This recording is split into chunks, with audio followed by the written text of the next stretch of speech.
Let me ask you a question, Cuffy. At any time during the initial stages of your indictment involving this whole Tammy Commons thing, did you talk to Big Meech or did you send a message to Big Meech in any way to tell him or to alert him of what was going on? We sent Big Meech certified mail. Big Meech set me up and Tammy set me up with the... Big Meech just got exposed and the internet is on fire. 50 Cent dropped paperwork hinting Meech may have snitched, and now former BMF insiders are backing him up with wild receipts. 50 says he had to do it. He's got the inside scoop, and the drama's just getting started. You know what I'm saying? I know where we at with that, and Tammy is a government informant. So when he said that, I was like, Tammy, what you mean, Tammy? Isn't taking any of this lying down, and word on the street is he's gearing up to remind 50 Cent exactly what it means to be a real drug kingpin. This whole situation is spiraling fast, and it's getting messier by the day. Now, one thing about 50 Cent, he doesn't hold back when it comes to exposing people. But this time, he might be playing with fire. Because Meech isn't just some random guy. He's Demetrius Flannery, the national leader of the Black Mafia family, a name that carries serious weight in the streets. Meech's rise began in the 1980s when he and his younger brother, Terry Southwest T. Flannery, started moving $50 bags of product. But by the early 2000s, their operation had grown massive, stretching across major states like Michigan, Georgia, Florida, California, Louisiana, and more. And with that expansion came millions of dollars and the kind of attention that would eventually bring down an empire. To keep the feds at bay and clean their money, the Flannery brothers launched BMF Entertainment, a promotional agency that doubled as a money laundering front. The label even signed one artist, Blue Da Vinci, who dropped an album in 2005 titled The World is BMF's. But things came crashing down when Meech was arrested by the feds in October 2003.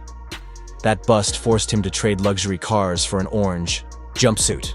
For years, most people assumed Blue Da Vinci was the one who snitched. He looked like the weakest link, and he somehow dodged arrest when the feds swept in.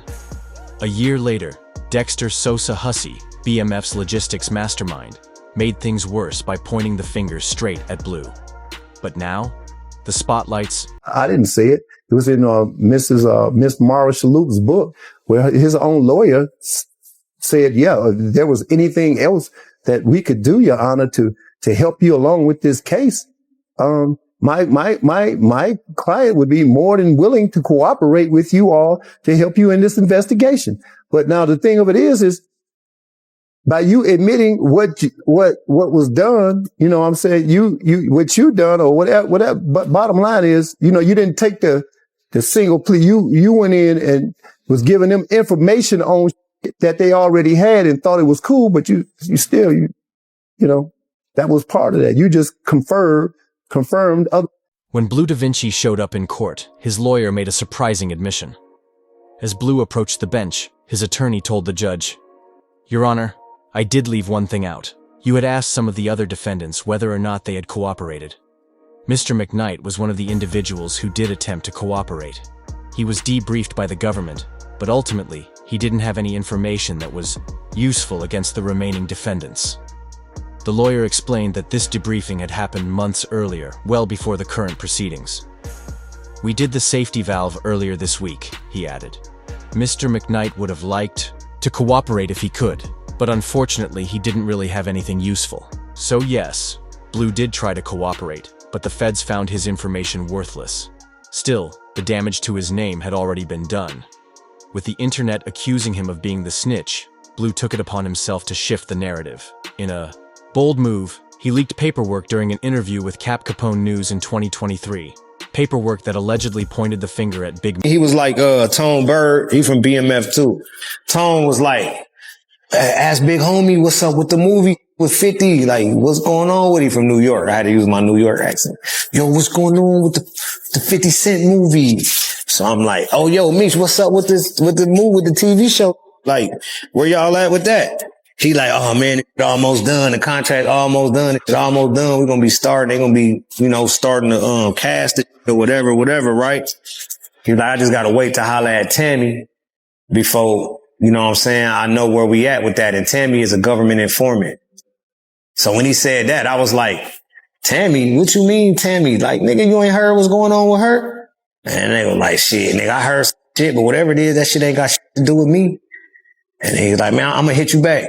I'm like, all right. That's how fans first heard the name Tammy Cowens.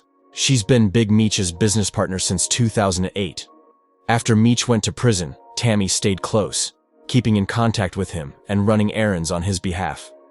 In return for her loyalty, Meech made a shocking decision. He signed over his life rights to her. That gave Tammy full control over selling his story to the media, and she did just that, partnering with 50 Cent as a co-producer on the hit 2021 Stars series, BMF. But according to the paperwork leaked by Blue Da Vinci, Tammy wasn't just helping Meech stay relevant. She was allegedly working for the feds. In those documents, she's referred to as CS1, a confidential source who cooperated with the DEA's Atlanta division in 2009. That same year, she provided crucial information in a money laundering case that helped the government successfully convict an Atlanta drug kingpin named Terry White. Although Tammy wasn't officially on the payroll at that point, her involvement was so valuable that DEA agent Harry, her handler, submitted her for a financial award. The prize? A percentage of the value of the assets seized from Terry White. And this wasn't some low-level bust. White was sitting on serious wealth. Thanks to Tammy's tip, the feds hit the jackpot, and she got a slice of it too. So while Tammy was managing Meech's legacy in the public eye, behind the scenes, she may have been playing both sides, raising serious questions about her true role in the BMF story.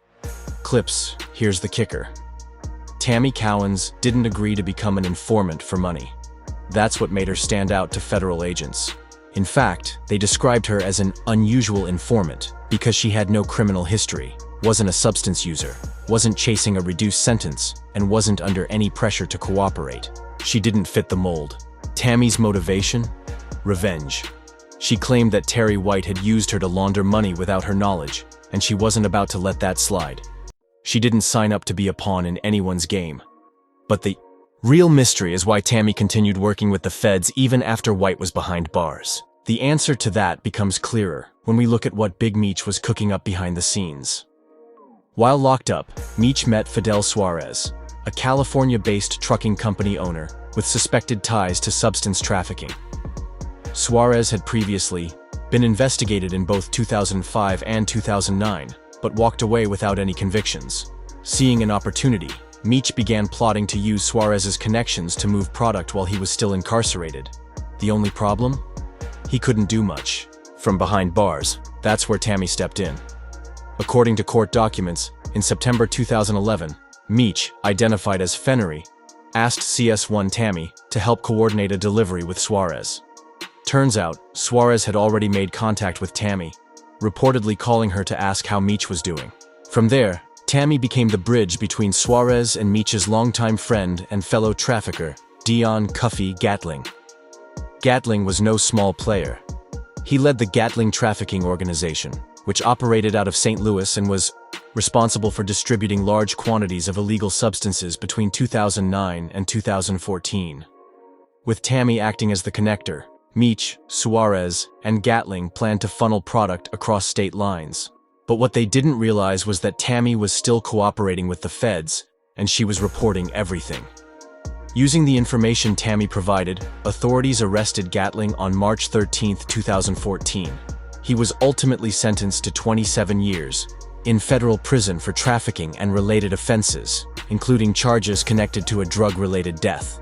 But here's the twist. Big Meech didn't face a single charge in connection with the deal, despite clear signs that he had orchestrated it from prison. Why wasn't Meech indicted? That's the million-dollar question.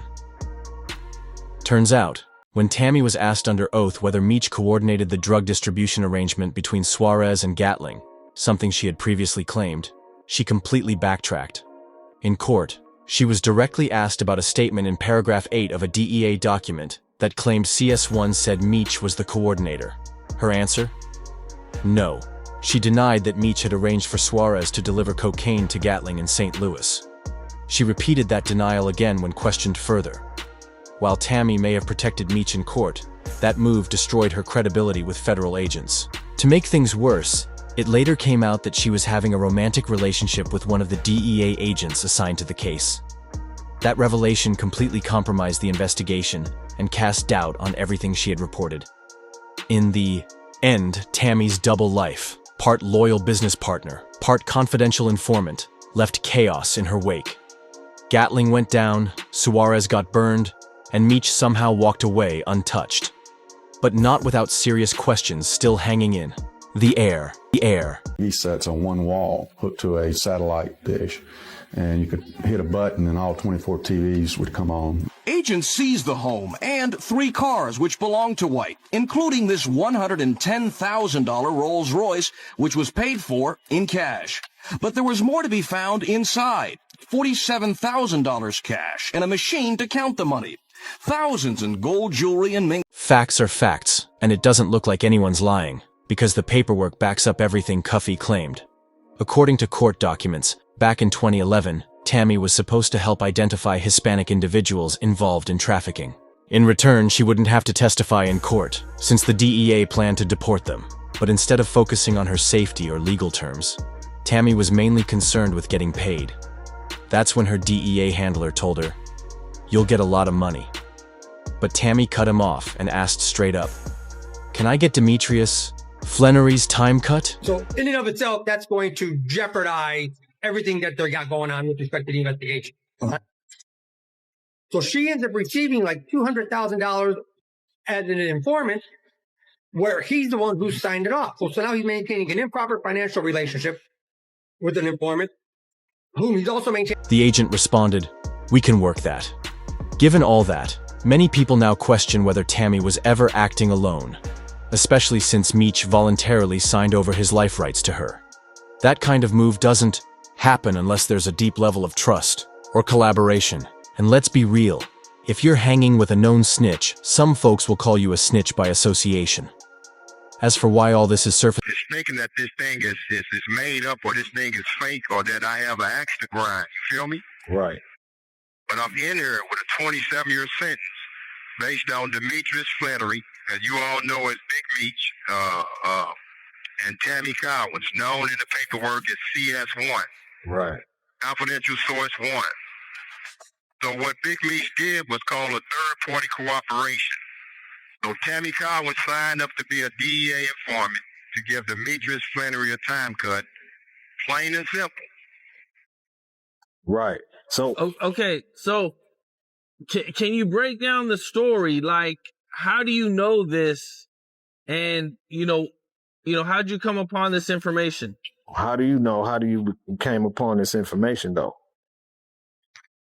We were rewarded what's called a Frank hearing. It's based on a case called U.S. versus Frank.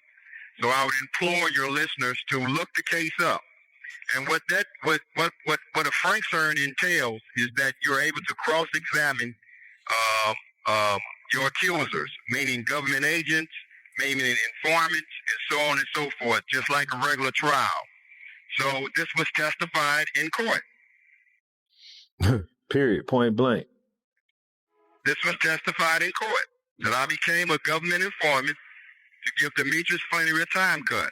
That's what was said on the stand, bro. The lady became a government informant. that's because 50 Cent lit the match. Once 50 spoke up, the internet took notice. And now he's adding fuel to the fire by threatening to drop a tell-all expose exposing Meech as a federal informant. So, is Big Meech really a rat? Or is there more to this tangled web than meets the eye? We want to hear your thoughts. How do you think this scandal will affect Meech's legacy? And is his partnership with Tammy officially over? Drop your comments below. And don't forget to check out the next video for more.